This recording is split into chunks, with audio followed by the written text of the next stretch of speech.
Hey, what's up? It's Ashley. Welcome back to my channel and welcome back to this reading series. If you have been following along with me, this is going to be part 2 of my Devil's Night series, Reread by Penelope Douglas. So obviously part 2 is going to be Hideaway, and Hideaway is going to be Kai and Banks' story. Now, I did express a few times in my last reading vlog that I wasn't overly excited about reading Hideaway because I'm just not as invested in the romance as I am with the other 3 couples. There is quite a separation between Kai and Banks versus the other 3. The other 3 kind of have a past that all had to do with each other, and it was all teased in book 1, whereas Kai's romance wasn't. So I just feel like it's kind of separated. And Hideaway, I'm really invested in the plot. I feel like this book is a huge stepping stone to book 3. It's a big setup for Damon. Damon is really heavily featured in this book, so I am really excited to get to it. I do have 2 copies of Hideaway. I have the original cover, and then I do have this really pretty Mystic Box edition. I'm not going to annotate this one though. I just wanted to show it off because it's really pretty and the artwork inside is really pretty, and I just need to get the Corrupt edition, which I believe is going to be reprinted for people that got this edition, and then I hope Nightfall is added. But anyway, yeah, I just wanted to show that off. But I do have my paperback here. So it is currently Sunday night and the weather is pretty decent today, so I think I might sit outside and start reading this. So I will update you guys as I go along.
So it is several days later. I've just been pretty busy the last few days. It's kind of been next to impossible to actually sit down and film and discuss. So I do have some reading updates. Really quick, I did get some mail today and I'm really excited, so I'm going to show you guys. So I did order this off Amazon and I am going to paint this, and I'm going to paint it white with a red stripe. So I'm gonna paint Will Grayson's mask, and then for Halloween I'll probably just wear that with my hoodie, and then when I'm done with it I'm gonna put it on my Devil's Night shelf because I just felt like I needed a mask and I did not have one. So I'm really excited to paint this, and I don't know, maybe I'll show you guys that on like my next vlog, maybe. I don't know if you guys would be interested in that. Anyway, moving on to Hideaway. Okay, so I actually was very proud of myself because when I started Corrupt, it was not off to the greatest start. I think I read maybe like 4 chapters and then I didn't touch the book for like over a week. Hideaway, I am making some really great progress, and that actually surprises me because I mentioned a lot in my last vlog, and I think I mentioned in the intro to this one that I was not overly excited for this one, but you guys, different things have happened and I'm absolutely loving this. I'm even loving it more than Corrupt, and maybe that's because I don't like Rika and Michael. They annoy me, and with this one you don't really have a whole lot of Michael and Rika, so that could be one reason. But let's talk about it, okay?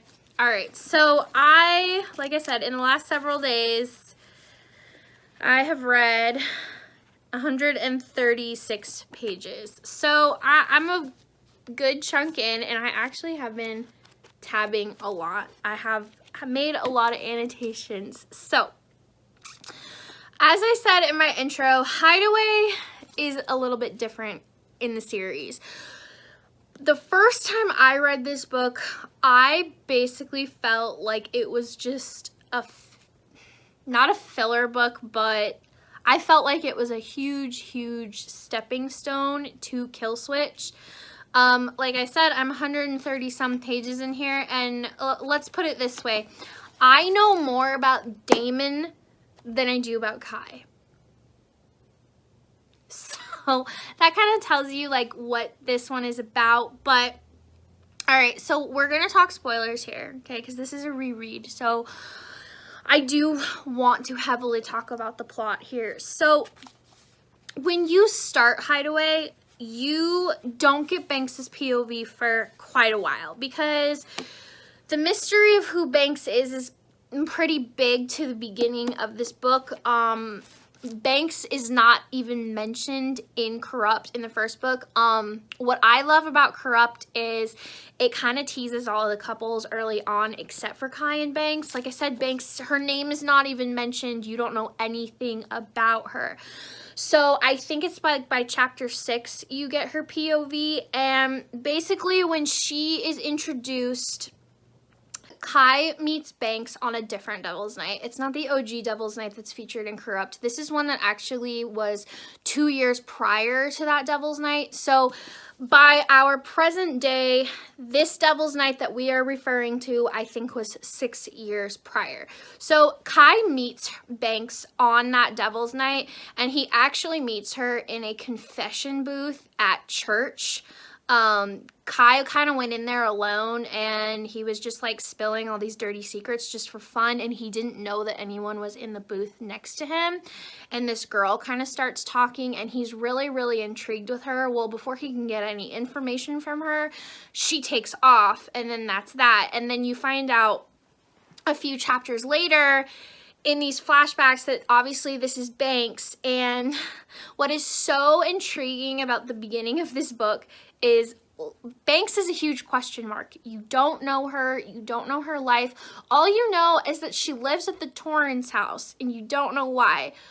Well, obviously, a few chapters later, you find out that Banks is in fact the illegitimate secret half-sister of Damon. They share the same father, and it's explained how Banks and Damon met. They were not raised together, so basically Damon's dad had a one-night stand with Banks's mom. They are like a year apart, and when Banks was 12 years old, her mom took her to the Torrance house because she needed some child support and some money. And while she went in to go talk to Gabriel Torrance, she left Banks in the hallway, and Banks met Damon, and Damon was 13, and even at 13, Damon was just so rough and tough and really hard. I mean, they were talking about how he was smoking a cigarette and everything like that. And he's very, like, intrigued with Banks, and he takes her up to his room and shows her stuff, and then he kind of yells at her and says, like, get out, you're a loser, whatever. Well, I think like some weeks go by, and I did annotate this part because I love it. I loved it the first time I read it, and I loved it the second. So it says, 8 days later, he shows up on my mother's doorstep. He hands her $9,462, a Rolex, and some emerald earrings, and he takes me home with him. And I love that. It's more insight into Damon and his twistedness, and he basically bought and paid for Banks. And that right there is a big key in his brain, in his mind, of why he thinks that Banks is his and that she can't go anywhere and leave him. And it's talked about so much in this book. Like, this catch-up review is kind of all over the place, but I really want to talk heavily on the beginning of this book because Penelope is pretty secretive with this book, which I really, really appreciate. And like I said, it's very, very, it's not in your face that Banks is his sister. You pick up on that later on, because obviously she was living at the Torrance house, so you kind of think that, but like I said, Banks is such a secret that no one outside of the household knows about her. Not even Will Grayson knows about her. And Will is Damon's everything. So none of the horsemen know about Banks. No one knows about her. So when you're reading the beginning of this book and you're trying to figure out who she is, there is this one part where, like I said, we're still at the very, very beginning. So what ends up happening after the church and the confession is Kai ends up getting Banks out of her house to come and join, and they had like a little private moment in the woods, and Damon caught them. Well, Kai's whole thing is like, okay, is she your chick or something? Have you claimed her? Banks is not saying anything. And so once again, you're still thinking, okay, what's the connection here? And Damon makes, you know, some very, very crude comments and stuff like that, where he basically, you know, rips Banks away from Kai, and he has the Torrance like henchman behind him to take her back home. And Damon really gaslights Banks in this book, and I had forgotten about that. And I still love Damon. He's still one of my favorite characters, but I can't forget that he does really do a number on her and her emotions and her mind and everything like that in this book, because, like I said earlier, Damon paid for Banks. He basically took her from her poor, broken mom and brought her into the house. Their father doesn't care about Banks, but Damon has always been the only one that ever has. Banks doesn't have her own room. She sleeps in Damon's room. So it's described in this book how the Torrance house has like this tower, and Damon's room is like the only room on this floor tower, and then in his room there's like a secret ladder thing that goes up to another floor, and that was Banks's area. So Banks and Damon have shared a room for years and years and years. Banks didn't go to school. She did Damon's homework for him, so that's why she was able to stay up academically and everything like that. And so what was the point I was getting at? Right. Okay. So the Damon pulls Banks away from Kai, and they're in the woods, and like I said, Kai's like wondering who the heck she is, and I think at this point you know that Damon is her brother, but Kai and nobody else do. So like I said, Damon really gaslights Banks in this book, makes her feel bad. So he's standing there and he's saying things like, if I can find the right page, I want to talk about it. Kai and Banks were in a empty grave, like hanging out, right? And all of a sudden Banks is like grabbed by the hoodie or something, and she's thrown out of the open grave. And Banks is talking about how she sees several pairs of black boots, and she goes, I instantly found their faces. And she's talking about the Torrance henchmen, and then she goes, and Damon all stood over me staring down. My brother's black eyes were on fire. Damon's like, you know, don't talk. Kai's like, what's going on? What the hell, man? I'm just trying to like hook up with a chick and you're like ruining it. And it says here that Damon turns to Kai and he says, you're not messing with what's mine, are you? I thought we were brothers and all. And then so Kai's like, oh, I didn't know she was your girl. I'm really, really sorry. And this whole time, Banks, you're in Banks's POV, and she's just talking about, oh my God, Kai's confused, he's confused, I keep glancing between him and my brother, tears springing up, people are looking at me. And then Kai is kind of like trying to help, and he's like, I'm sorry, but it doesn't really look like she wants to be yours. Do you want me to take you home? He says to Banks. And Banks is still not saying anything, and you can really kind of tell here she's afraid to say anything because she's afraid of the situation. And it's really talked about heavily in the beginning of this book, how she is Damon's everything and she will do everything for Damon. I do also want to say that while Damon was in prison, it is emphasized in here that Banks, like, paid off people, hired people. She basically had Damon set up in prison so that he would be protected and that no harm would come to him. Like, that is how much he means to her.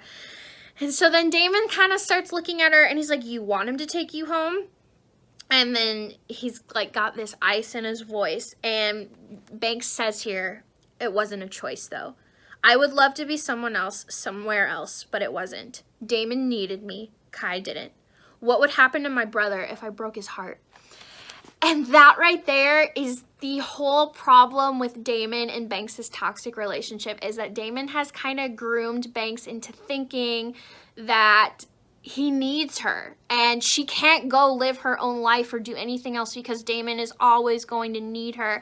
And that is Banks's whole thinking and train of thought. It's why she's an adult now and she still hasn't gone off and lived her own life. She is still living under the Torrance thumb, doing everything she can that she's told to by her father, for her brother, anything like that. And so she says, you know, Damon needed her, and so she just kind of she just starts crying and shaking her head, and she stands by Damon, and Damon basically makes it known, you know, she's mine. And then Damon gets really gruesome because, you know, he does not want the Horseman to know that this is his sister. So he tells her to go home, and he says, go to my room and wait there. And then he slaps her on the ass and goes, I may want a piece when I get home, whenever that'll be. And I know right there that I know for a fact that when I talk to book friends and I go on Goodreads and everything like that, Hideaway is a lot of the times the book where people leave this series. And I can see why. Okay, there is a lot of incest teased in this book, but I want to be very clear here. There is no incest in this entire series, okay? I think this book is brilliant. I think Penelope Douglas is brilliant in the way that they write this story because, like I said, this entire book is a mindfuck, and you're thinking, okay, are they kissing cousins? Are they fucking siblings? Like, what is going on here? And no, it's just, it's Damon's personality being Damon's personality. I mean, let's look back to Corrupt. I just finished that book, and the amount of sex jokes and crossing the line and comments that were made to Rika by Damon just make me laugh so much because obviously neither of those two knew it in that book, but it will be revealed in the next book that, spoiler alert, Damon is Rika's brother as well. So it just, yeah. So when people say that this book really disturbed them because of incest, there's no incest in here. It's just a mystery of who Banks is, why Damon is so overprotective of her, all of that. I think it's more insight into why Damon is so messed up beyond belief because, like I stated in my Corrupt vlog, he is afraid of losing the Horseman and Banks. These are the people that have always been there for him. These are the family that he acknowledges. And so he just acts a certain way because he does not want to lose these people. So those are my updates. I know this was a super long clip for only 100 and some pages read, but like I said, I love this series and I could ramble on and on for hours and hours. But yeah, so those are my first big updates. Oh, I guess I should talk about the Pope. So there is this hotel called the Pope downtown, and Kai wants to purchase the building because he and his friends are very, very convinced that Damon has been hiding out in this hotel for the last year because they still can't find him because he had taken off at the end of Corrupt. Well, the Torrance family owns this hotel, so Kai is in the process of trying to purchase it, and Mr. Torrance basically puts Banks in charge of all of this, so that's why she has to interact with Kai.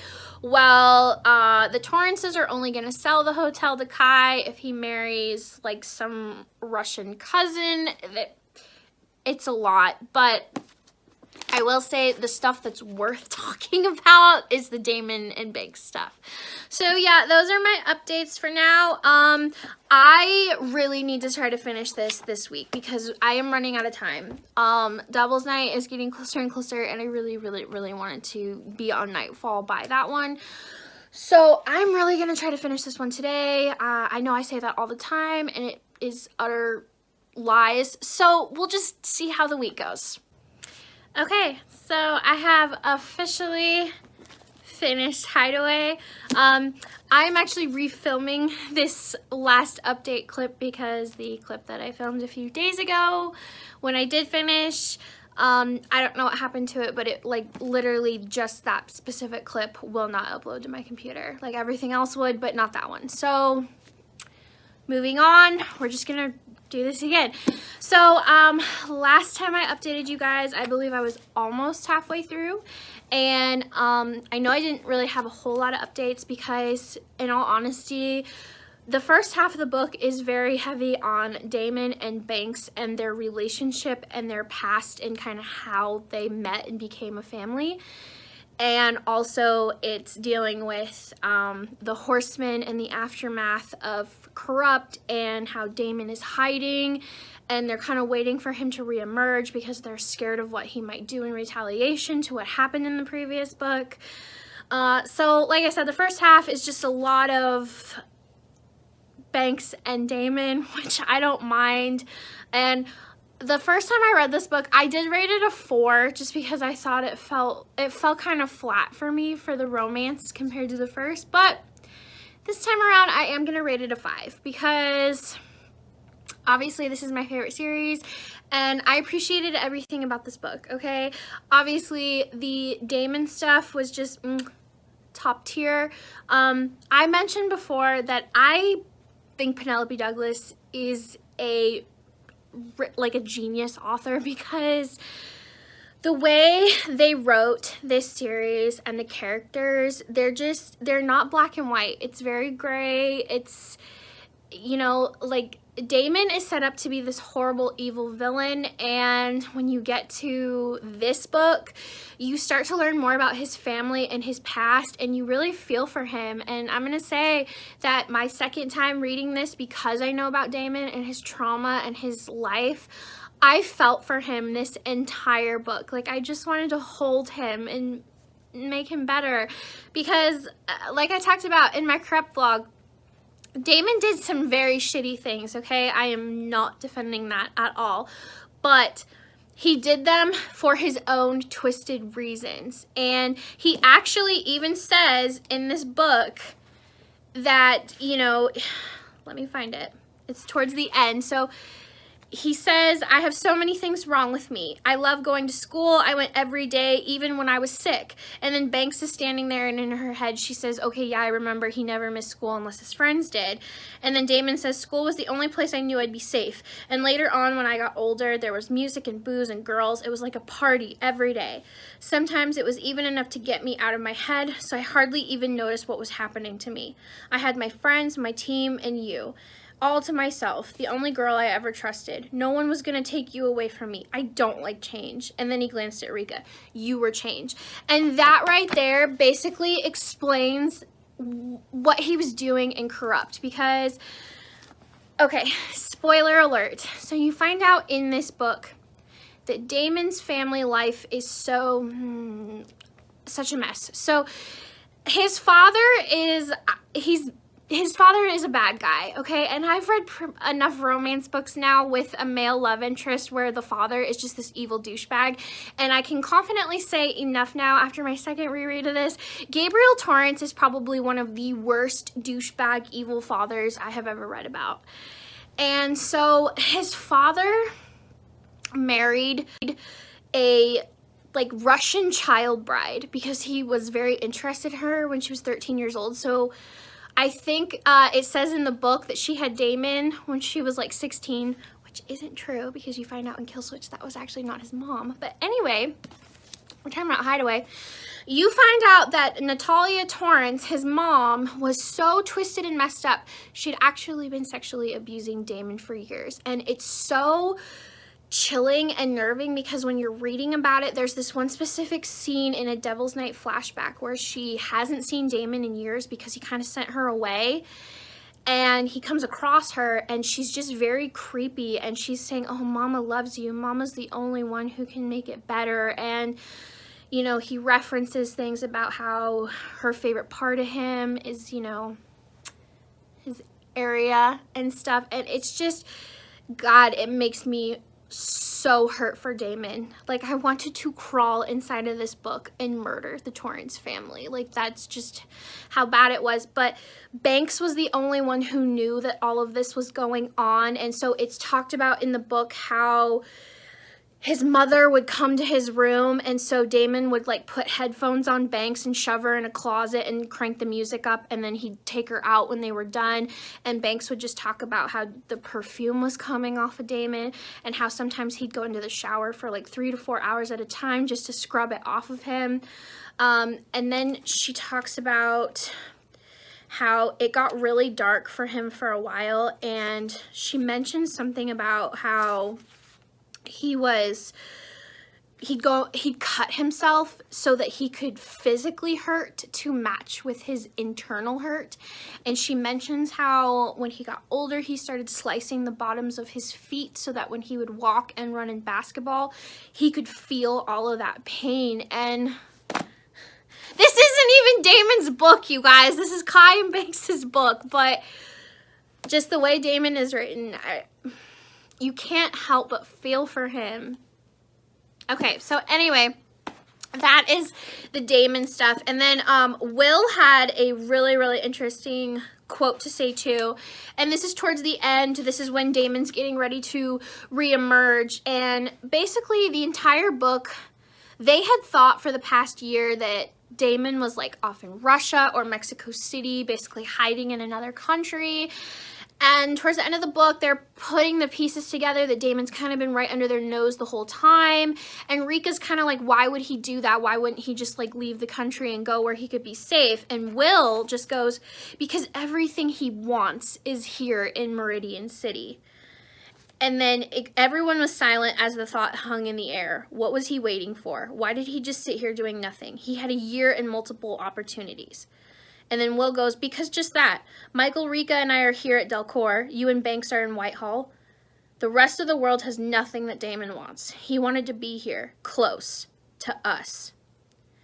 And then Banks is thinking, but it rang true. Why he stayed. Why he waited until now. Devil's Night, all of us, his friends. It's his favorite time. And like I said in my last vlog, Damon has so much hurt and pain in his life, and he's made his own family, and that family is Banks and the Horsemen, and Damon is never going to leave them behind because he will always fight for them. And this whole year of him being like this spooky ghost messing with them, saying I'm coming for you, because Damon's never gonna leave them, and him messing with them is like his only way to like still be in contact with them, because they're not talking to him. So if he messes with them, it kind of like forces them to speak to him again. It's like this whole messed up thing, but like I said, you have to understand the mind of Damon to understand his thinking. But so those are the Damon updates. And then for Kai and Banks, like I said again, I'm a broken record, but I really appreciated this reread a lot more the second time. I appreciated Kai and Banks way more. I know Kai is a very underrated horseman. He's one of the ones that people talk kind of about the least when they pick their favorite.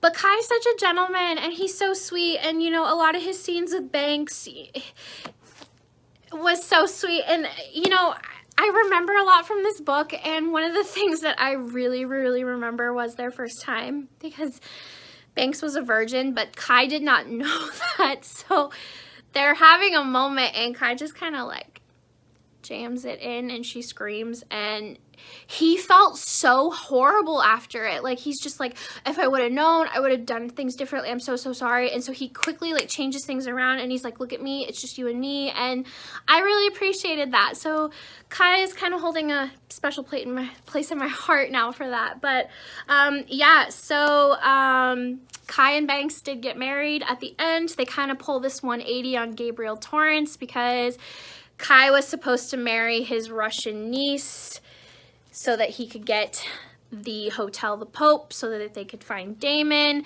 The whole deal fell through at the end because Kai didn't want the Pope anymore. The Russian niece got scared away by Damon. So Kai just kind of walks in and throws the contract at Gabriel Torrance and was like, then I'll take your daughter, because it is revealed then at the end that that is his daughter.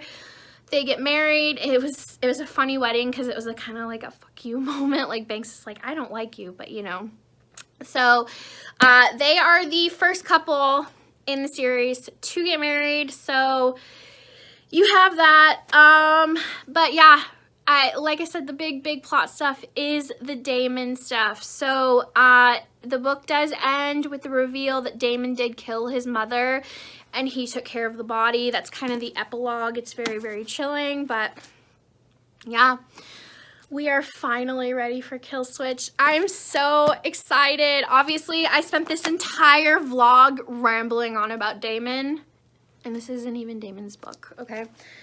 So I think that tells you guys how ready and excited I am for Kill Switch. And okay, so as I am filming this wrap-up clip, it is Friday the 28th.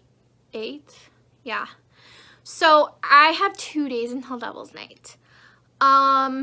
Now, I can finish a book in a day. Like, I'm pretty good at that. However, when I annotate and vlog, it's so much harder because I have to do updates. So I'm going to try my absolute hardest to get through Kill Switch today and tomorrow, because I really at least want to start Nightfall by Sunday so I can have all the Devil's Night vibes. But yeah, so we will see where that goes. But I appreciate you guys sticking around for part 2 of this series, and I will see you guys next time for part 3, and we're gonna get this Damon and Winter Party started. So I will see you guys next time. Bye!